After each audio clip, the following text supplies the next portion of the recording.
Westfield Memorial Hospital provides high-quality health care to residents of Western New York, offering patients the most sophisticated medical advancements while keeping the ease and familiarity of a community hospital.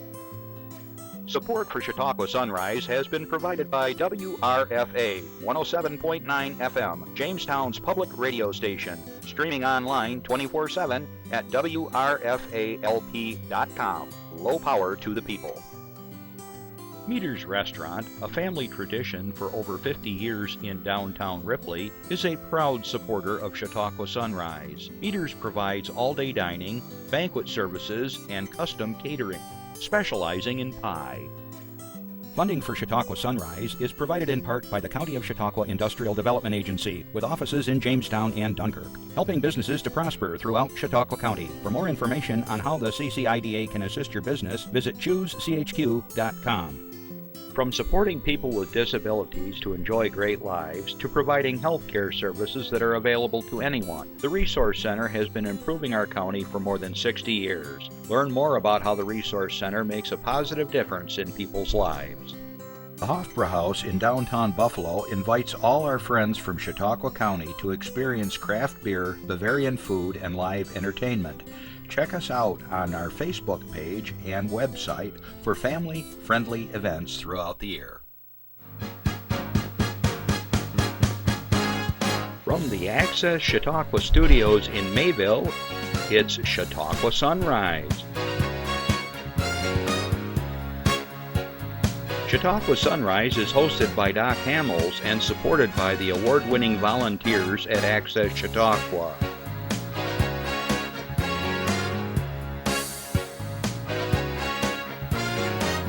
We are here to share local news, colorful interviews, and events of interest to everyone. Chautauqua Sunrise is broadcast live Saturday mornings each week from 9 to 10 a.m. Send events via email or call us live. Check us out on YouTube and Facebook. And now, from the Access Chautauqua Studios, it's Chautauqua Sunrise. Hey everybody, welcome to Chautauqua Sunrise. I'm Doc Hamels, and I am still scratching my head trying to figure out how we got to November 1st already. It seemed like we were just talking about drought, 85-degree weather, and and here we are. Lots of rain, good things in November already. So I hope you're all doing well out there. I want to say good morning, of course, to all of you that are watching us right now live. I hope you're doing well, survive Halloween, and your sugar high is leveling off. I was a very good boy yesterday. I had an opportunity to eat lots of candy, and I did not because I get woo. Say good afternoon to all you that were over in Europe, Natalia over in Ukraine. Hang in there. Anybody down in Kenya that watches this out of Africa. And of course, we're streaming live anywhere around the world, and we never know who's watching, but we always love it when we see new faces on our Facebook page and checking in with us. Say good afternoon to all my listeners on WRFA 107.9, low power to the people in Jamestown, Tuesdays at 1 o'clock. Okay, so today's show is one of those shows that we come back to the topic over and over again every year now. There are certain issues in our community, in our county, that I just always want to put a spotlight on, and that is one of those. Today we're going to talk about specifically one thing you can do to save a life, and all it is pushing or tapping or dialing 3 numbers, and we're going to talk about that. So please tune in, and this is one of those shows you can share with somebody. If you know somebody that's in trouble, you can share this show. You don't have to even give it to them. You can just send it to them by Facebook. I'd say 98% of the world is on Facebook, so or YouTube. We're going to be on YouTube when this show's all done. So anyways, please stick around. I think you're going to find today's show really, really important. Throughout the show, you can give us a call because you may have a question for my guest or want some clarification about something, or you might have an event or something you want to share. Here comes 716-753-5225. Okay, that's from now till 10 o'clock in the morning on Saturday, or you can always email us at chautauquasunrise@gmail.com, okay? And as long as it fits our criteria with the FCC, we try to get your announcements on. And you might say, what are you talking about, FCC? Because we're public access, we have rules, just like everybody else. And I try to stick by the rules. I have a tendency to bend them now and then. And the people here at the studio will remind me, you can't do that, you can't say that. But I've been, after all these years, this is our 587th show. I think I got it pretty well figured out. But every once in a while, I have to make a decision on what to say and what not to say. So anyways, but please do email us with your events. We are more than happy to do it. And of course, it's free of charge. And it's our mission to talk about the good things, the tough things, and the dark things here in Chautauqua County. Because, it's not all butterflies and flowers. Some of the things we need to talk about are pretty serious. All right, so I have just a few opening comments before I get to our community events. So here we go. I was doing some numbers on the way here. 4 more days to election if you count today, all right? So what elections are we? We got local elections right in your towns and communities. And then, let's see, we got the county clerk. I made my prediction. Everybody kind of like, oh, brother. My prediction was it's going to be a male, and his name was going to be Greg. Oh, the wise one. They're both no brain. That was a no-brainer unless there's a write-in. And then you got your county executive up for election again. And, maybe you all don't know this, but I do not bring people on during election season if they're running. I bring them on after they're elected because we don't promote any campaign here. So that's why I'm very, very careful not to get into the campaign season because that's not our mission. All right, so other numbers. So that was 4 days to the election. We got 27 more days till Thanksgiving. Yeah. 37 more days of insurance companies calling us spam calls to change your insurance and commercials on TV. I'm just getting there. Jeff just told me there's 7 more weeks at Christmas, but it's actually 53 more days of Christmas time. Or no, 55. I can't even read my own writing. 55 more days of Christmas time. Okay, what else do I have here? 61 days left to 2025. We're running out of days here. We're going to be 2026 before you know it. Okay, and then this is the one I always get stuck on. I'm going to see if I can do this right. Daylight savings. Jeff is always straightening me out on this because I always get it backwards. It's fall back and spring forward. Did I get it right, Jeff, after all these years? You did. Because you don't fall backwards, you fall forward. And so I always get that one mixed up. So anyways, I got to set your clocks back an hour. So tomorrow morning instead of 9 o'clock, it'll be 8 o'clock or whatever. Okay, so you get an extra hour of sleep somehow.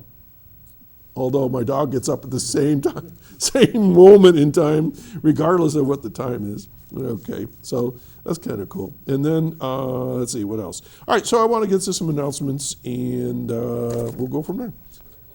All right, this is a new one. I've never heard this one before, I don't think. All right, this is at the Reg Linnaeus Center for the Arts. So here we go. This is the Cat Video Fest, slide 15.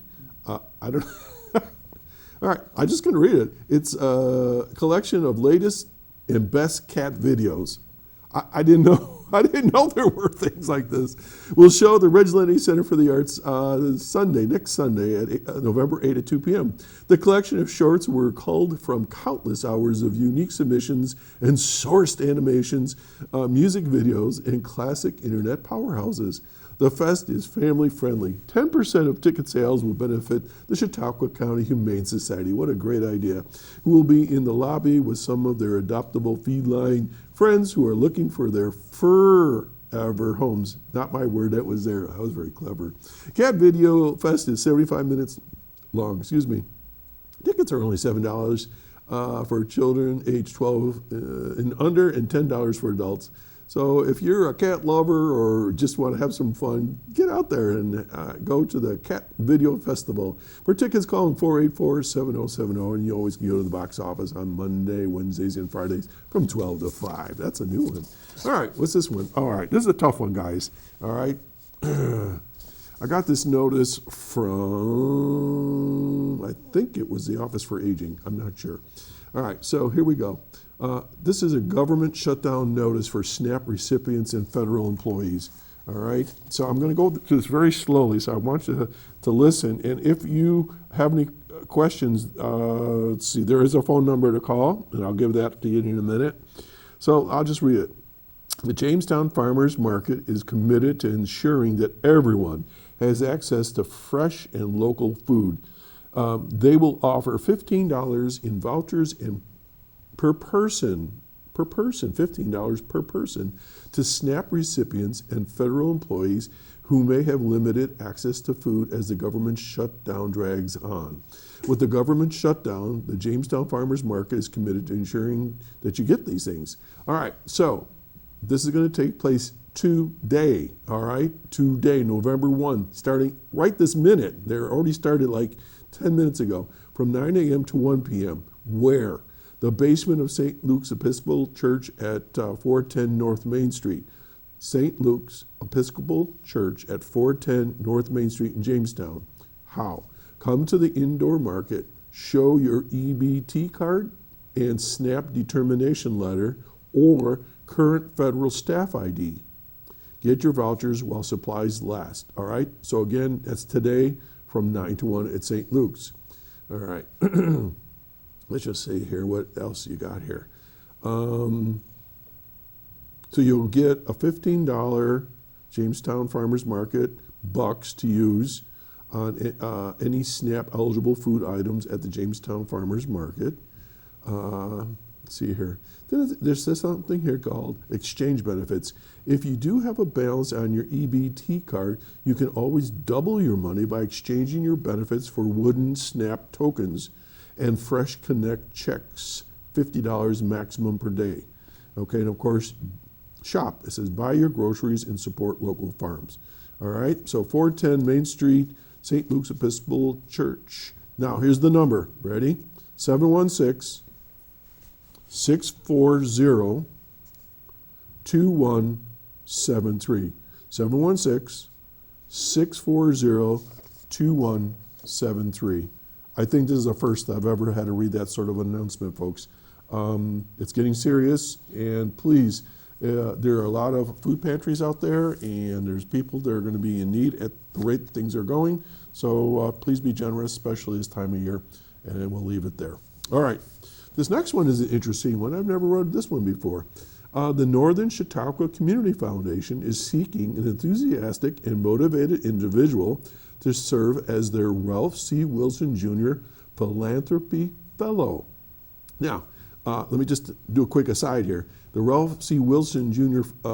Foundation is sponsoring this, and they set up this foundation, Ralph Wilson Stadium, that's Ralph Wilson, Buffalo Bills. Millions of dollars were set up into a fund, and it's for philanthropic ventures, and this is one of those that they're setting up a fellowship. So alongside Northern Chautauqua community staff, the fellow will help advance the vision of the foundation, a vibrant, prosperous Northern Chautauqua community rich in opportunity today and tomorrow. This fellowship offers a unique opportunity to gain hands-on experience across every pillar of the foundation's work: strategic and responsive grant making, local philanthropy, community leadership, and collaboration. While the fellow will contribute broadly, particular emphasis will be placed on governance, communications, and grant making. I'll tell you, if I was in my 20s or 30s, I would jump on this one. This would be a really cool job. The duration of the fellowship is for 2 years, okay? So you might say, well, how do I find out more information? You can go on their website, which is nccf@nccfoundation.org, or the easiest thing is Northern Chautauqua Community Foundation. You can do it on wherever. And then the phone number, you can give them a call starting probably Monday, 366-4892. 366-4892.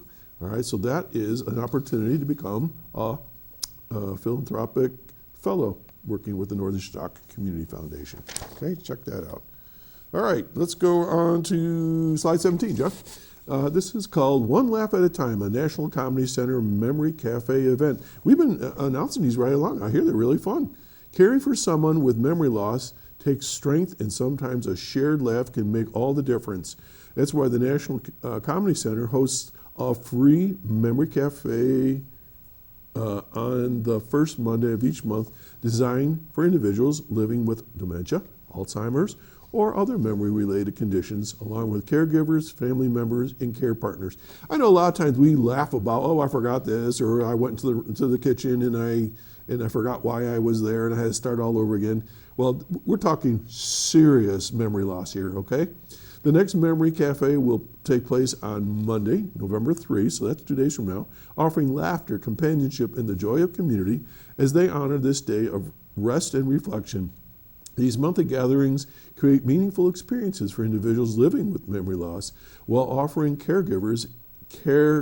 Remember, people that are taking care of folks with this condition, they so much need some break and some laughter in their lives, and family members. So caregivers and family members are invited. So you get a comforting space to relax, connect, and feel supported, providing a break from daily routines or respite, really, and reminding everyone that they're not alone on this journey. This marks the National Comedy Center's 10th Memory Cafe event. I think we've now announced all of them. Following its successful launch in February, the program was recently recognized as a finalist in the 5th Annual Anthem Awards, which celebrate the world's most inspiring mission-driven work driving social impact and community engagement. Winners will be announced in November. Now, who would have thought the Comedy Center would be up for an award for this type of work? Cool. Good on you guys. And just another opportunity for our community to come together around a social issue. Excellent. Well done. Reservations for this event and all Memory Cafe events are encouraged. Space is limited, so you can learn more and register at comedycenter.org Memory Cafe. So you can just go to comedycenter.org. I'm sure you can find it. So again, that's Monday, November 3, 10 a.m. check-in, and you can look around. 11 a.m., enjoy some refreshments, great company, and a fun, engaging program. And how much? Free! If you don't know where the Comedy Center is, it's 203 West 2nd Street in Jamestown. All right, let's keep on going. Chautauqua County Election Commissioners Luz Torres, excuse me, and Nicole Ellis have announced the early voting schedule, locations, and hours for the upcoming general election on Tuesday, November 4. Voters will have 9 days to cast their ballots early at any of the 4 designated polling sites located in Dunkirk, Lakewood, Jamestown, Mayville. Okay, so let's see here. Give me a second. Gosh almighty. Excuse me. Chautauqua County Fairgrounds, over on Central Avenue. The Chautauqua Mall. Go through the main entrance. It's right there. The Robert Jackson Center, and also at the Board of Elections. Okay? So if you want to do that, let's see. Hang on. Early voting is not available on Monday, November 2nd. So I'm guessing it ends tomorrow. Yep. So you got today and tomorrow for early voting, and then that's it. And then after that, you go to your normal voting sites. Okay? All right, some more announcements. The Jayhawks hockey at Northwest Arena. This is introducing the Jamestown Community College Jayhawks initial 2025-26 regular season schedule, featuring new opponents, familiar foes, and the same exciting family-friendly local hockey you know and love. All home games played at Northwest Arena, only $5 for adults, and under 18 are free. So you got, these are all at 7 o'clock, November 1, 7, 8, 15, and 22. Okay, November 1, 7, 8, 15, and 22. You always can check out what the Northwest Arena schedule. All right, then we got some fun things for tomorrow. First Sunday story time at Audubon on November 2 at the Audubon Community Center out there on Riverside Road. All right. Let's see, what does it say? It's free for children and adults. Reservation requested by today if you can get there. And I'm not exactly sure, but they're doing something out there, and it sounds like a really nice time. All right. Oh, here we go. Children's books are powerful tools to connect children to nature and establish a strong foundation for their educational journey. Join Claire Serto on the first Sunday of the month for a half-hour story time. Children will go on a literary adventure with animals through habitats and seasons and discover new things with every page every month. The program is free, as I said. It's on Sundays and come for story time and stay to explore the indoor nature play area, live animals and exhibits. Special information, doors open at 12:20 with story beginning at 12:30. The building will be fully open at 1 p.m. So, lots of fun. You can go to their website, audubоncnc.org.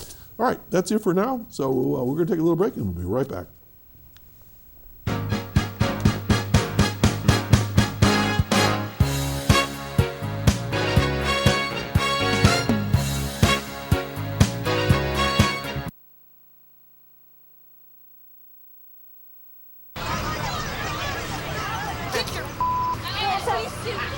You're not in here. Yes, I am. Move! Give it to him hard! No.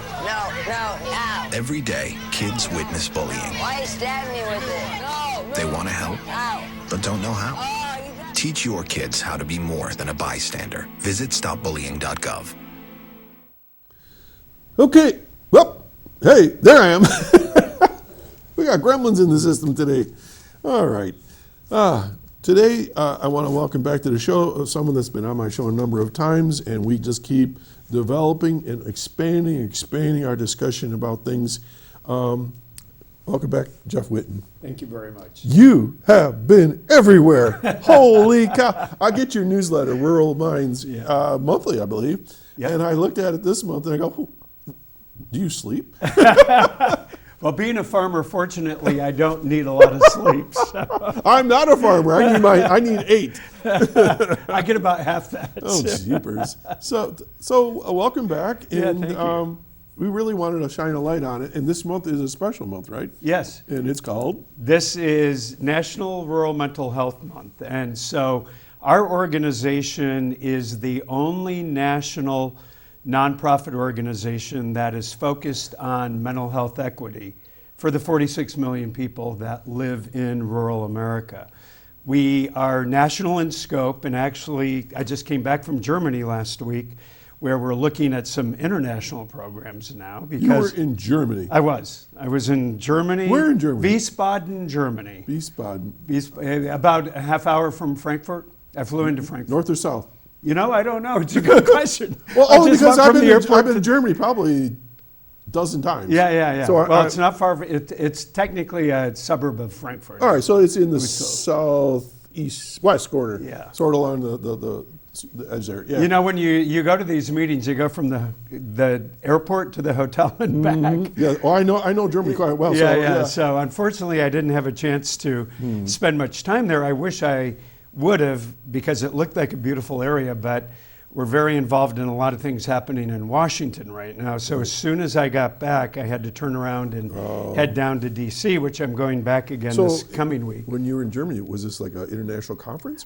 Yes, it was. It was the second year that a German healthcare company by the name of Boehringer Ingelheim, and it's a large national company, but they're based in Germany, as you can probably tell by the name. Yeah.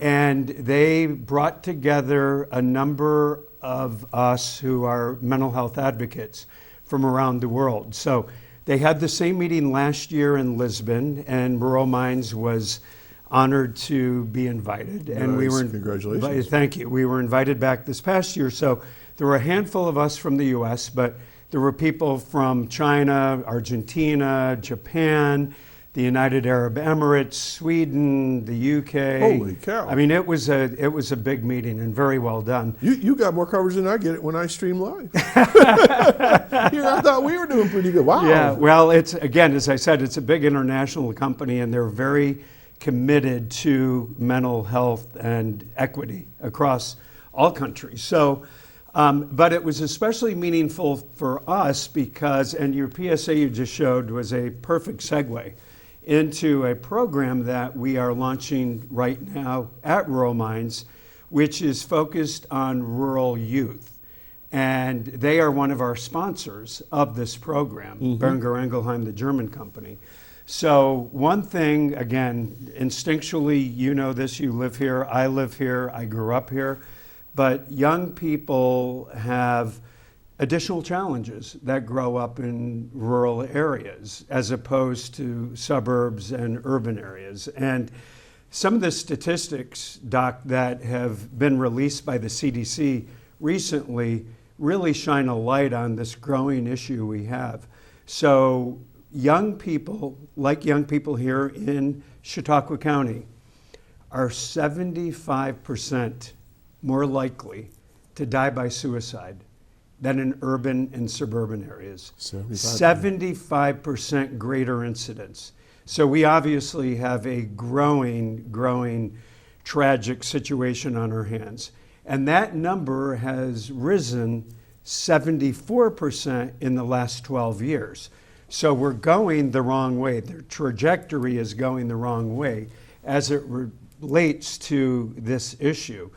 People in rural America in general, and we've talked about this on some past shows, are 50% more likely to die by suicide than urban and suburban people. But the real issue we are focused on right now are the young people, the future of our communities, the future of our food and fiber, the people that will be raising our grapes and our milk and our beef and all the commodities that we rely on. So it is a crisis situation, and we're fortunate that this company and other companies, by the way, are joining in to help us now put some things in place. We're doing a pilot program here in New York State and in Pennsylvania, because Pennsylvania was already working on some things through the National Grange. And you know, one of your past shows, we've had some of the executives from the Grange on here. Right. And what we're hoping to do is learn from the two pilots in the two states and then roll this out nationally. And quite honestly, after being in Germany last week, there's great interest in doing this in other countries around the world. So again, as I said, we are a national organization. We just happen to be based here in Chautauqua County at my farm here in Mayville. That's our headquarters. But our reach is much larger than working here in the county. I do a lot of work here in the county, as you know. You've been kind enough to help me identify other opportunities. But we are working, you know, in practically every state in the country right now. And this is, you just did this in the last 4 years. Yeah, we are 4 years old. This is our 4th anniversary. And as we've discussed before, this is a result of a family tragedy in my farming family, where my nephew died by suicide here in Chautauqua County. And it became very apparent after Brooks's death that more needed to be done to advocate for small-town America. Let me ask you a question, if I may. Please.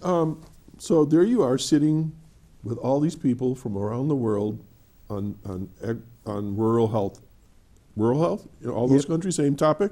Yep. So what were you hearing from all these other countries? And the reason why I ask this is because I've traveled quite a little bit. Right. And people are people. Right. We're dealing with similar issues, so I want to know what was the response there. Well, it's very interesting. So first of all, this was mental health in general, not just rural health. Okay. But I was representing rural America. Okay. But as someone at the meeting in Lisbon last week said, from Holland, you know, our tulip farmers are suffering from mental illness, and we're not doing anything for them.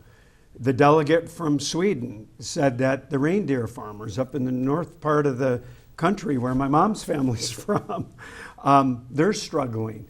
And many countries, I think, are having the same epiphany we did 4 years ago, that rural populations, regardless what country you're in, are not being adequately served. Because rural people, as opposed to people that live in big cities, in many cases tend to be hidden. They're just working away at their job. They're not working a typical 9-to-5 job. And quite frankly, they're too busy to get involved and to make their voices known because they're trying to make a living. So what was very interesting for me, besides hearing last year and certainly this year, that other rural areas, including Germany, by the way, a woman I met last year took what we're doing to heart and started doing now groups in rural Germany. But a lot of the issues are the same. So someone that has become a very close friend of mine lives in ultra-urban, ultra-wealthy, ultra-modern Dubai. Oh, okay. And he is a person of Muslim faith. He shows up at the meeting in the full, garb. I've got some great pictures of, his name is Adele, of Adele and me.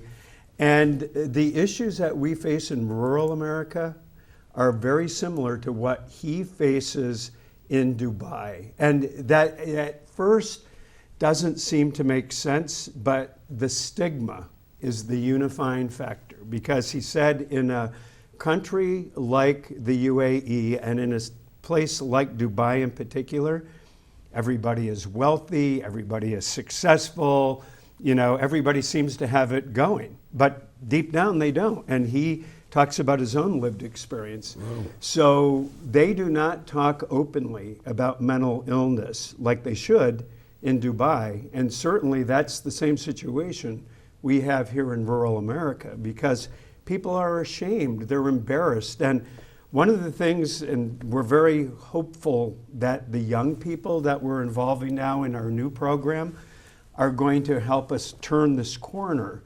But many people don't consider mental illness to be an illness. But you know what? It's very much as much of an illness as cardiovascular diseases, as cancer is, as diabetes.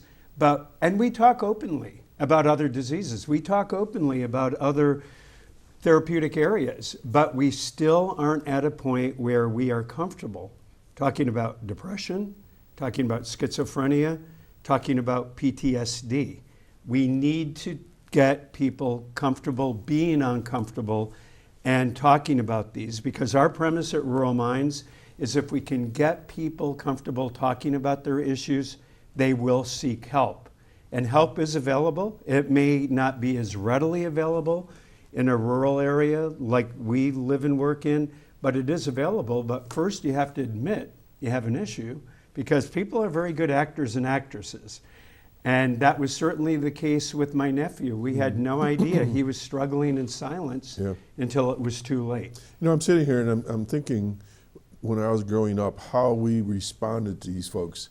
Well, many of them weren't even on the street. They were in some type of a care facility, right? Right. And then the big push was moving folks out of institutional kinds of things and putting them back in their community. But when federal funds dry up, state funds dry up, the group or the organization that was doing that work sometimes runs out of money. I mean, it's not one particular reason, but now we've got people that are out there that are struggling. They don't have those safety nets. Right. All right. And then what else would we do? Oh, that guy's weird. Just don't worry about him. And don't worry about him. He's just having a bad day or whatever. Or, and I'm not trying to pinpoint any particular group, but it was like, suck it up. Yeah. Suck it up. You having a tough day? We all have tough days. Yeah. Well, not everybody handles tough days the same, That's right. And so now my mind is going to young kids that are struggling out there. And go, well, what they got to struggle about? They got everything. They got the internet. They got the Well, but when you start to think about what kids are doing more and more, they're isolating. Not necessarily because they live on a farm, because they're isolating due to sometimes technology or whatever. And then we start to see, and that's where this PSA sparked your whole thing, was bullying. Yeah. I mean, I can't even begin to tell you how many programs and issues I've dealt with personally as an educator, and as a community member dealing with bullying. And it just goes on and on and on. And you've always got somebody out there sniping or trolling somebody because they get their jollies off of it, or they were bullied, which is usually the case, as I have found out. And so we got to break that cycle. So what are you doing for these kids? What's the pilot? What's it doing? Well, first of all, going back to your comment about bullying, when you and I were growing up, and I was bullied in high school, when you left school, the world was okay again, because we didn't have technology, we didn't have iPhones, we didn't have the internet. Yeah.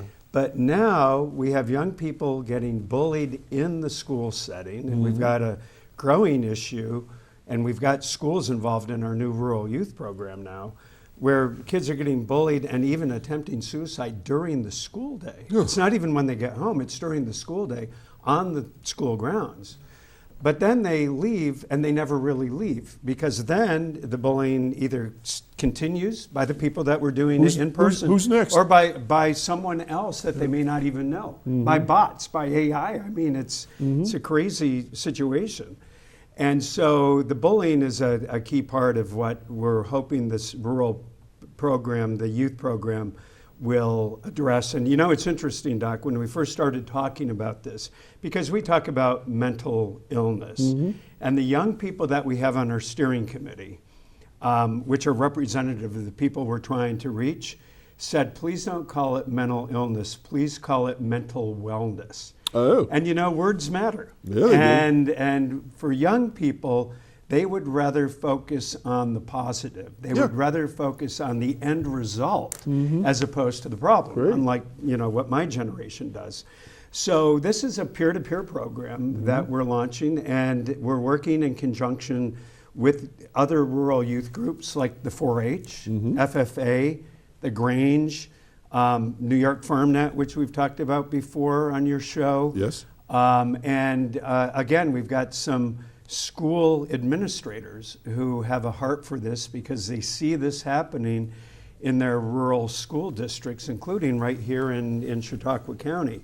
So this is a very interesting program, and it will have online components where young people can go and get training so that they can be the eyes and the ears of their community. Because our research has shown, and the steering committee that we have put together has certainly confirmed the fact that young people are much more likely to talk about their own depression or their own anxiety with other young people, as opposed to their parents, as opposed to their guidance counselors, as opposed to their clergy, any adult. So I am encouraged, as tragic as those statistics are that I shared with you, I am encouraged that at least young people seem much more open and likely to talk about this than our generation.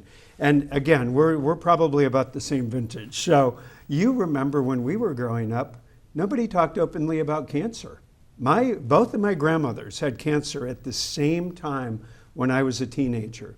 And I remember people in the community here in Chautauqua County where I grew up kind of whispering about, oh, she's got cancer. They weren't comfortable talking about cancer. Well, now we talk about cancer openly, right? The first thing I remember when I was a kid, if I heard somebody had cancer, they called it the big C. Yeah, right. Right? And Yeah. so I go, what the heck? What is that? The big C? What is all this?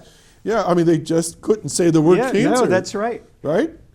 But, you know, it was the cancer groups like Susan G. Komen and all of those advocacy groups. And I honestly believe that the AIDS activists helped this as well. My very first job working in healthcare was during the AIDS epidemic. And because it was a matter of life or death, a lot of the people advocating for people living with HIV and AIDS were living on borrowed time. I actually knew people that died from AIDS. Yep, as sadly I do as well. So this is this generation's new AIDS and new cancer. And so I am encouraged that these young people that we not only are working with on this initiative, but that I meet as I travel around the country, are the hope. They are the ones that will finally get this out of the shadows and out of the closet. All right, so you said you have a pilot in New York. Where is it? It's across the state. So it's let's bring it to Chautauqua County. What's going on here in Chautauqua County? Well, I mean, we're just launching it now. Oh. Yeah, well, man, you guys are slow. Well, you don't have 15 schools out there? No, but I've met with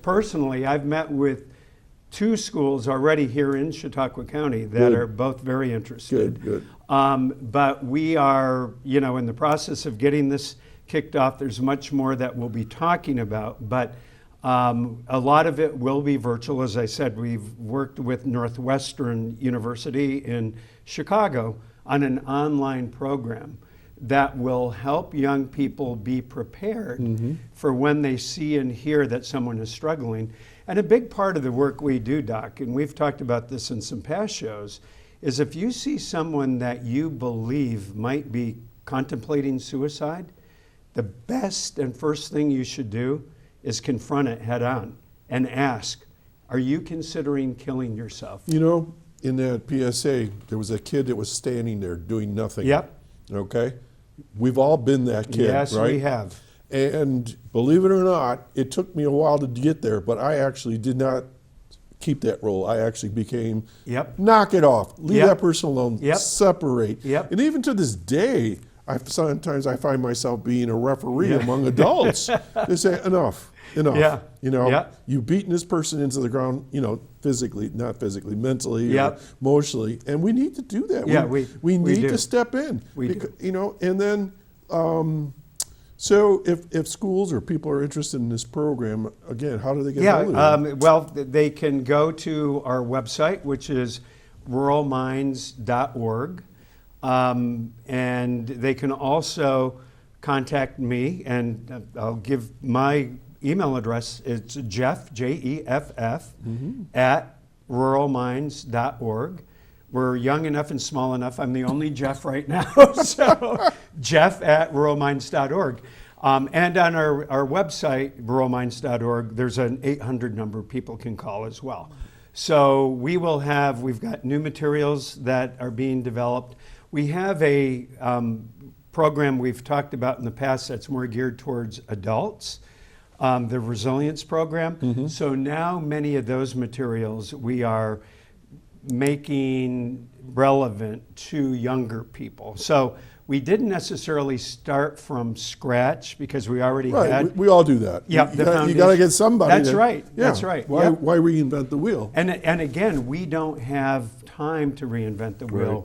With the statistic that I shared with you, looming, you know, every 11 minutes in this country, someone dies by suicide. So by the time this show is over, 5 people in this country or more will have died by suicide. That's very sobering, and that's Very sobering. another reason we can't reinvent the wheel, that we have to take what's available. And we have, over the last 4 years, also worked with a lot of the other national large mental health organizations, because they've been around a lot longer than we have, and they have much deeper pockets than we have, to retrofit some of their materials. I like to call it ruralize. We ruralize the materials. Just change a word here and there, right? And the imagery. I mean, imagery is important. So Yeah. if you go to our website, ruralminds.org, I have. you see a lot of beautiful photos of even some that were shot at my farm here in Mayville. Yeah. But we need to make sure that we are seen as relevant and as a reflection of the people that we represent. And, you know, it's a very difficult time in this country in general, to say the least, but especially for the farmers and agricultural communities that we represent. It's been a very, very hard time and continues to be.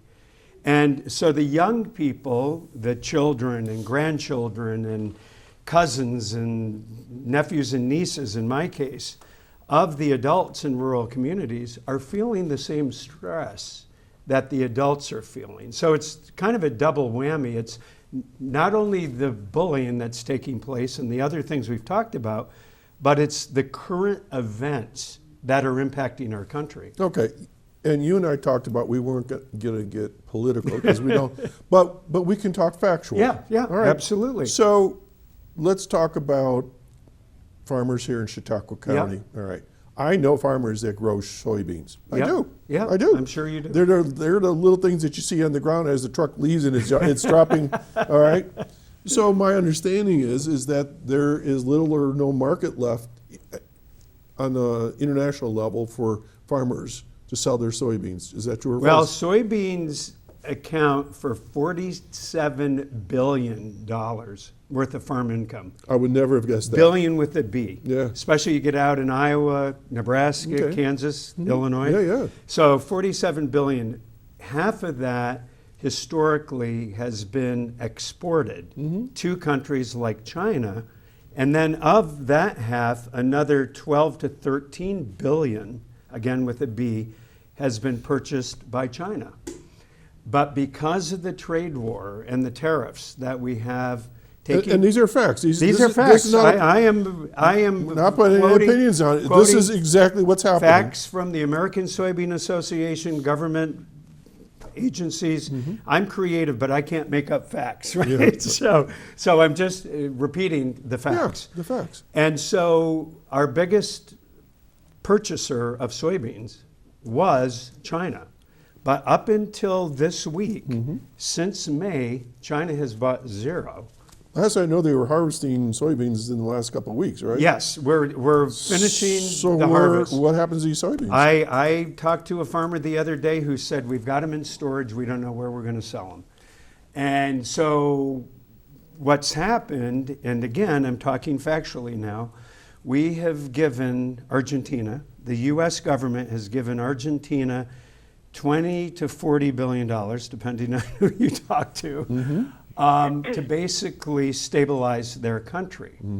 So as a result of that, Argentina was able to reduce their tariffs against China.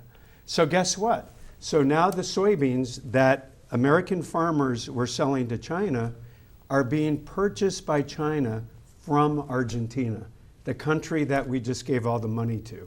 Okay, let's hold that thought because my mind just went, woo! Yep. We have a phone call. Yep. Okay. Good morning, caller. Good morning, Doc. Good morning, Jeff. This is Linda Spalding. Hey, Linda. Hi. How are you? It's so good to see you on the show, and thank you for so many things. I have a question for you, but first I want to announce There we go. that we're going to be having our watch party at the Mayville VFW on Sunday, November 14th at noon, when the Bills play the Buccaneers, and the proceeds from the entry for the wonderful food that we're going to be having, chili and wings, but we're also selling tickets for prizes. We've got terrific prizes. We've got a Bills cleat. We've got all kinds of different memorabilia that people would really love. Cool. And all the proceeds from this, all the gifts have been donated. All the proceeds for this will go to Chautauqua Rural Mines. Oh, wow. Sounds great. And the cost of the tickets will be $5 a piece, 3 for $10. And it's going to be a great time. I know that because everybody loves going to football games at this time of year, especially with the Bills. Right. Doc, you haven't received anything yet? We did, but we had a kind of a blurry poster, but we're going to get one on next week for you, okay? Oh, good. Okay, thank you. And I understand, Jeff, that you're coming to speak at the community dinner. I am. In Chautauqua. Yes, that's, I believe, the next day, Linda. So I was in touch with Marie Duke, who does so much for so many people in the area, as do you. And I'm honored to be asked to come back. I was there a few months ago, but I'm going to be updating the group on many of the things that have happened in the last few months, which have been many. So, yeah, and Linda, just respectfully, one thing I did want to make sure viewers knew, it's actually the November 16th. It's Sunday. I'm sorry, November 16th. Yeah. So I'm sorry. It's Sunday. Did I say the 14th? Yeah. So it's the 16th. Oh, I'm sorry. Thank no, you that's for okay. correcting it. That's it's okay. Sunday. Yep. Sunday, November 16th. Thank you. At noon. At noon. And At we noon, will have a right. poster next. We will have a poster on that next week. Yep. I'm pretty sure of Yeah, that. thank you for I don't know. I talk without anything in front of me. I should make notes. I'm sorry. I have the notes and I still mess up. But the game starts at 1, but the doors will open at noon so people can get their watch party food. Yeah, we're very grateful and appreciative. Sounds like fun. Okay, Yep. then you take care. Well, could I ask a question? Well, there's one. I don't want to hold you up because you're doing such a wonderful presentation. There's so many things that I could talk to you about, Okay. but people are they're so afraid depression is a terrible thing. It's very painful, and there's different degrees of it, and there's different illnesses connected with it. But depression is also a tool for creativity. Yeah. If you read about some of the very creative people like Einstein, even Einstein was depressed. Well, Van Gogh. And they had a lot of those guys, they had something in about Edgar Allan Poe.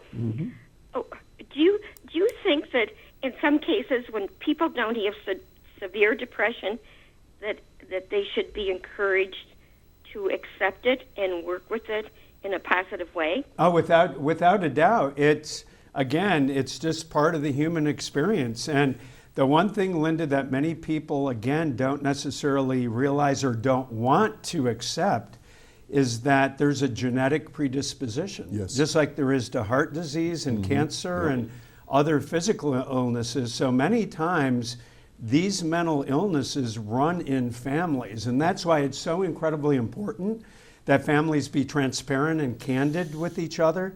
Because if a person knows that their grandmother suffered or their uncle currently suffers, they can be vigilant and know that they may be more predisposed to this than anyone else It's might. like alcoholism or any addictions. Yes, yes, and yes. Yep.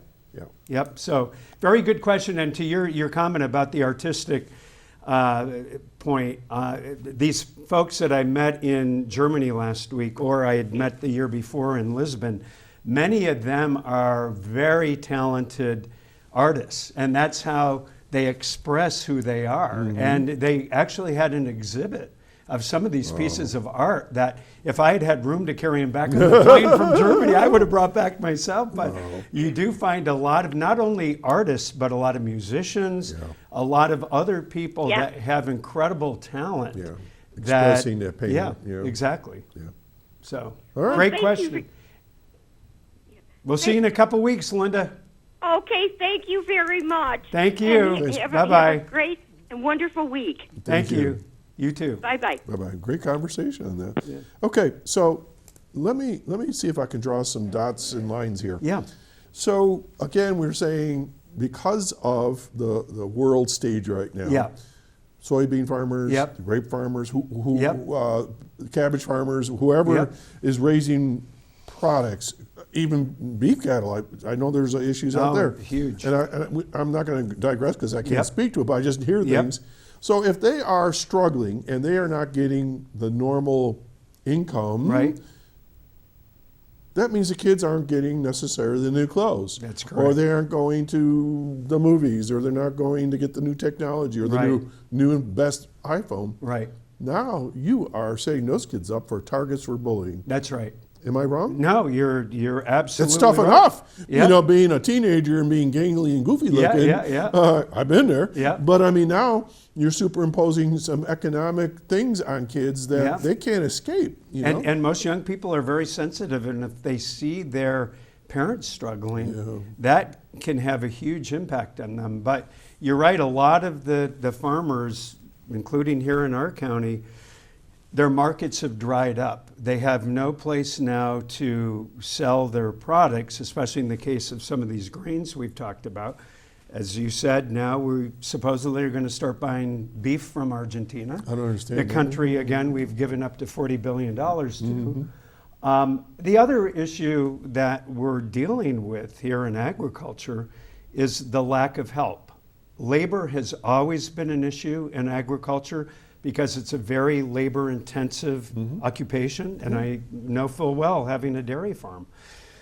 And the fact remains, we rely on foreign guest workers. We rely on people from other countries to work. A statistic I saw recently is that in the last 4 months, we have lost 155,000 farm workers in this country. And they weren't just the undocumented farm workers. And a number of our workers in agriculture tend to be undocumented because it takes forever to get the documentation, but that's another topic for another show. Right. But even the documented workers now are very concerned for the health and welfare of their families. And so they are going home to Mexico, they're going to Canada, they're going someplace else because they're scared. And I have talked to countless farmers, whether it's soybean farmers, dairy farmers, grape farmers, including some here in our own backyard, who said, we just don't have the help that we used to, and we were already constrained.